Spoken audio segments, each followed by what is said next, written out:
Hi friends, ನಾನು ನಿಮ್ಮ Harish dear. ನೀವು ನೋಡ್ತಿರೋ ಈ ಬಲ್ಪಲ್ಲಿ ಟಂಗ್ಸ್ಟನ್ ವೈರು ಬ್ರೇಕ್ ಆಗಿದೆ. ಆದ್ದರಿಂದ ಮನೆಯಲ್ಲೆಲ್ಲರೂ ಈ ಲೈಟ್ನ ಸುಮ್ಮನೆ ಎಸ್ದು ಬಿಡ್ತೀರಾ. ಹಾಗೆ ಇದನ್ನು ಎಸಿದಲ್ಲಿ ಹಾಗೆ ಪ್ರೊಜೆಕ್ಟರ್ ರೂಪದಲ್ಲಿ ಹೇಗೆ ರಿಯೂಸ್ ಮಾಡೋದು ಅಂತ ಈ ವಿಡಿಯೋದಲ್ಲಿ ನಾನು ತಿಳಿಸ್ಕೊಂಡು ಕೊಡ್ತೀನಿ. ನೋಡಿ, ಹಿಂದ್ಗಡೆ ಕಾಣ್ತಿರೋ ಬಲ್ಪಲ್ಲಿ ಸಿಲ್ವರ್ ಹೋಲ್ಡರ್ ಏನಿದೆಯೋ ಅದನ್ನು ಸಂಪೂರ್ಣವಾಗಿ ತೆಗಿಬೇಕಾಗುತ್ತೆ.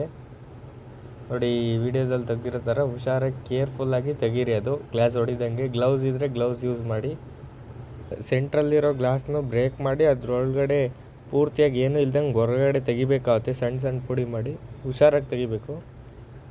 ನೋಡಿ, ಫ್ಲ್ಯಾಟಾಗಿರೋ PVC ಶೀಟ್ ತಗೊಳ್ಳಿ, ಇಲ್ಲಾಂದರೆ ಹಳೇದು ಯಾವುದಾದ್ರೂ ವೇಸ್ಟ್ ಪೀಸ್ ಇದ್ದರೆ ತಗೊಳ್ಳಿ ಫ್ಲ್ಯಾಟಾಗಿರೋದು. ಮತ್ತು ಗ್ಲೂಗನ್ ಸಹಾಯದಿಂದ ಗ್ಲೂ ಮಾಡಿ ಆ ಒಂದು ಬೋರ್ಡ್ಗೆ. ವಿಡಿಯೋದಲ್ಲಿ ನೋಡ್ತಿರೋ ಥರ ನೀವು ಗ್ಲೂಗನ್ ಸಹಾಯದಿಂದ ಗ್ಲೂ ಮಾಡಿ.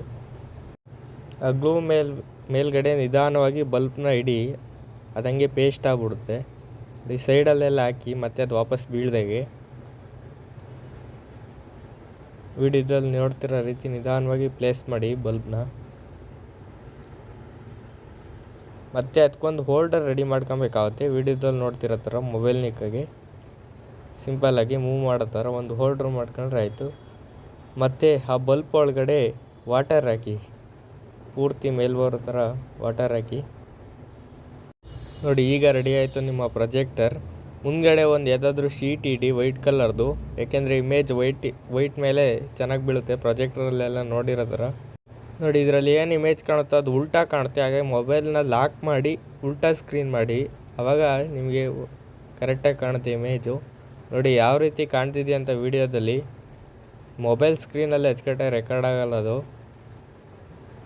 ನೋಡಿ, ಯಾವುದೇ ಅಮೌಂಟ್ ಇಲ್ದಂಗೆ ಪ್ರೊಜೆಕ್ಟ್ರನ್ನ ಸಿಂಪಲ್ಲಾಗಿ ಒಂದು ಮಾಡೆಲ್ ಥರ ಮಾಡ್ಬೋದು ಅಂತ.